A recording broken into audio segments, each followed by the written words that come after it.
బావా బావమరుదులుగా ఇద్దరు మన ముందుకు వస్తూ ఉన్నారు. కార్తీ గారు, hearty welcome to you. Very happy to see you again. Thank you అండి. Thank you. సో ఎవర్రా మీరంతా?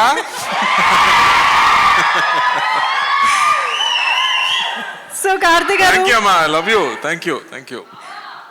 బావా, ఈ సినిమాతో బావా అనే పదం ఇప్పుడు ఎవర్రా మీరంతా ఎలా కామన్ అయిపోయిందో, ఈ సినిమాతో ఇదొక మీమ్స్ చాలా స్టార్ట్ అవుతాయి అనిపిస్తుంది. ఏం స్టార్ట్ అవుతుందని మీకు ఏమైనా ఒక క్లారిటీ ఉందా? దేని మీద మీమ్ అయ్యే పాసిబిలిటీ ఉంది అని?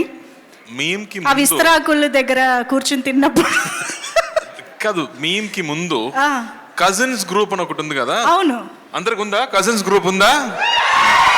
ఉంటేనే కజిన్స్ గ్రూప్ యాక్టివ్ అయిపోతుంది ఈ సినిమా చూస్తాగా. యాక్టివ్ అవుతుంది. This is the point actually. అందరూ ఎప్పుడు చెప్తున్నారు, ఏంట్రా ఈ గ్రూప్ ఇంత సైలెంట్ గా ఉంటుంది, ఎవరు మాట్లాడలేదు, ఒక మీమ్స్ కూడా లేదు, ఏం ఫార్వర్డ్ కూడా లేదని చెప్తారు కదా. ఈ సినిమా చూస్తేనే యాక్టివిటీ పెరిగిపోతుంది. పర్ఫెక్ట్. అయితే ఈ సినిమా చేస్తున్నప్పుడు లేదా ఫస్ట్ నరేషన్ తీసుకున్నప్పుడు మీకు గుర్తొచ్చిన ఆ కజన్ ఎవరు, ఆ బావమరిది ఎవరు మాకు తెలియాలి. దాని ముందు ఐ థింక్ మా అమ్మ ఊరు, అదే నాకు గుర్తొచ్చింది. నా సమ్మర్ హాలిడేస్ మొత్తం పల్లెటూరులో జరిగింది. సో సమ్మర్ హాలిడేస్ స్టార్ట్ అయ్యాక ఫస్ట్ నైట్ ట్రైన్ తీసుకుంటూ అక్కడ వెళ్దాం అండ్ తిరిగి రావడం అంటే వి స్టార్ట్ క్రయింగ్. చెన్నైకి రావడం నాకు ఎప్పుడు ఇష్టం లేదు, నాకు ఎప్పుడు విలేజ్ చాలా ఇష్టం. సో మై చైల్డ్హుడ్ గుర్తుకొచ్చింది అని చెప్పొచ్చు. వావ్ వావ్, చైల్డ్హుడ్ అంటే అందులో కజిన్స్, అత్తయ్య, మామయ్య అందరూ ఉంటారు కాబట్టి మాకు కూడా అలాగే గుర్తొస్తుంది సినిమా చూశాక అని అనుకుంటున్నాము.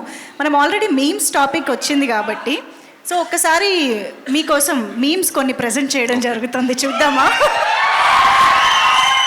Can we have the meme please?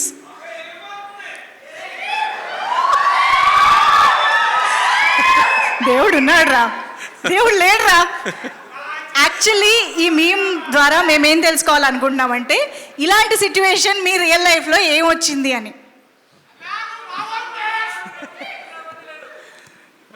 యాక్చువల్గా ఒక సిచ్యువేషన్ చెప్పొచ్చు. నేను చెప్పాను కదా, స్కూల్ డేస్లో ఊరికి వెళ్ళాలంటే ట్రైన్లో వెళ్ళాలి. సో ట్రైన్లో వెళ్ళే ముందు ఫస్ట్ చూడడం ప్యాసింజర్ లిస్టు, దానిలో ఫీమేల్ 20 ఫీమేల్ 16 ఏదైనా ఉందా అలా చూసాక ఒక ఫీమేల్ 20 ఫీమేల్ 18 ఉంటే అబ్బా ఈ ట్రైన్ జర్నీ హ్యాపీగా ఉంటుందిరా అని దేవుడు ఉన్నారా అని చెప్పాము. లోపలికి వెళ్ళాక నా సీట్ పక్కన అమ్మాయి ఏదైనా ఉంటే చూస్తే లేదు, అదే బామ్మ కూర్చుంటుంది. సీట్ చేంజ్ చేసి ఏమన్నా దేవుడు లేడరా అని చెప్పాము అప్పుడు. వామ్మో, వెరీ మచ్ రిలేటబుల్ కదా మీ అందరికి. నెక్స్ట్ మేము చూద్దాం. ఇది అసలు super duper famous meme. So ఒక్కసారి ఆ డైలాగ్ ఒకసారి చెప్పరా మళ్ళీ? ఇప్పుడే చెప్పాను కదా. మరి రే ఎవర్రా మీరంతా. సో ఇప్పుడు అలా అని ఎప్పుడు అనిపించింది? ఫ్యాన్సే చెప్పాలి కదా ఇది ఎలా మ్యాచ్ అయిందని. బట్ యాక్చువల్గా ఇప్పుడు నేను కాలేజీకి వెళ్ళాను, నా కజిన్ చదువుతున్నాడు, కాలేజీకి వెళ్ళాను. అప్పుడు ఒక గ్యాంగ్ మొత్తం చూశాను, 10 మంది కూర్చున్నారు. అందరూ సెల్ ఫోన్తో పాటు ఏదో టెక్స్టింగ్ చేస్తున్నారు. వీళ్ళందరితో మాట్లాడలేదు. అక్కడ అమ్మాయిలు, అందమైన అమ్మాయిలు వెళ్తున్నారు, అక్కడ చూడలేదు, ఇన్స్టాగ్రామ్ చూస్తున్నారు. ఎవర్రా మీరంతా అని అనిపించింది అక్కడ చూసాక. ఓకే, అమ్మా కార్తీ గారు ఎంత అప్డేటెడ్గా కాలేజ్ విషయాల్ని కూడా మర్చిపోలేదంటే మామూలుగా లేదు. నాకు సాడ్గా అనిపించింది. అందరూ ఫోన్లోనే మాట్లాడుతున్నారు, ఫోన్లోనే లవ్ చేస్తున్నారు, అన్ని ఫోన్లోనే జరుగుతుంది. Perfect sir. Yes, next meme please.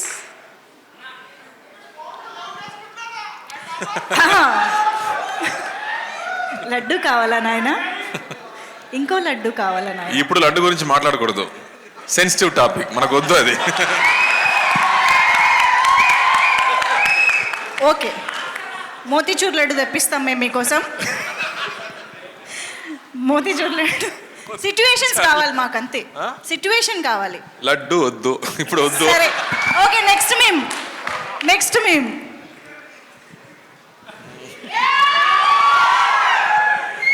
ఇది ఎందుకో మీ యాసలో మీ స్టైల్లో చెప్తేనే ఆ డైలాగ్లో ఉంటుందండి.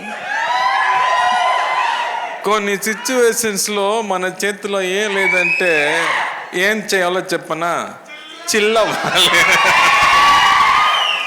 సో రిలీజ్ డే ముందు, రిలీజ్ డే ముందు ఇదే మనకి మేము ఇప్పుడు ఫోన్లో వాల్ పేపర్గా పెట్టుకుని చూసుకుంటాలి అంతే. మా పని అన్నీ అయిపోయింది, ఆ తర్వాత ఫ్యాన్స్ చేతిలోనే ఉంటుంది కదా, సో అప్పుడు చిల్ అవ్వాలి.